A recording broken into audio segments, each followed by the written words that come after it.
Update us on your health and when you think you can get back in there. Well, I had 12 weeks ago. I had full shoulder surgery.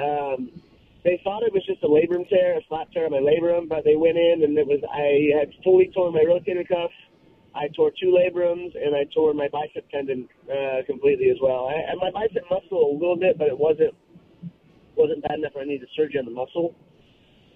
So basically, I just my whole shoulder was done. I threw my first punch last week after basically three months on the bag, and it's slow and steady. I got stem cell down on it, so it feels good.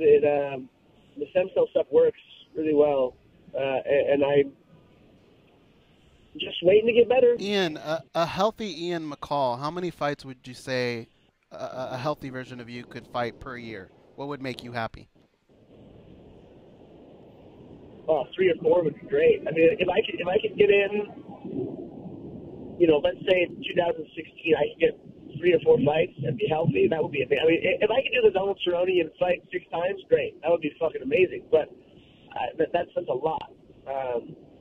But right now, I have a saying that my mental coach, Vinny Shorman, told me a while ago, is that time is a commodity that you do not have or I do not have. I don't have time on my side anymore. So I would fight every month if I could. If I'm healthy enough and I'm just zipping through people, knocking everybody out or whatever, I'll fight 6 times straight. I need to get healthy. I need to stay healthy. It sounds like you almost have a foot out the door, for retirement because of how banged up you are. So it sounds like whatever run you have is going to be, hey, I'm going after Demetrius, but if it doesn't come to fruition, meaning if you pick up a loss on the way and it sets you back, or you do get the fight and lose, that this could be it. At 31, 32 years old, you might be done. Yeah, you never know. I mean, I'd like to say I'll fight forever, but I'm not.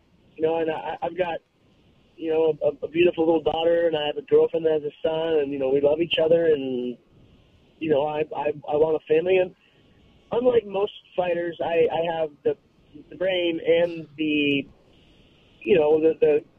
I don't know. I understand business, and I've set myself up in a way where after fighting, whether it's fighting or not, or training or not, I'm gonna be successful.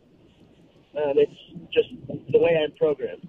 And yeah, I guess I do have a foot out the door. I have to think that way because I just see so many of my peers and so many of my friends and family members, and like dude, when are you gonna, we love watching you. Are you done? Are you gonna give this up? It's time to grow up, Peter Pan. The life that fighting should provide for us isn't there financially. Sure, you know what? I get treated like a king when I go places. People think I'm cool. They think I'm famous. I got to have fun and bang a bunch of model girls and famous women and all this ridiculous, stupid shit. But there's no money there. Oh, cool, I can get into any club or bar, or I can get free tickets to, like, anything, but I don't, besides that, I don't have anything.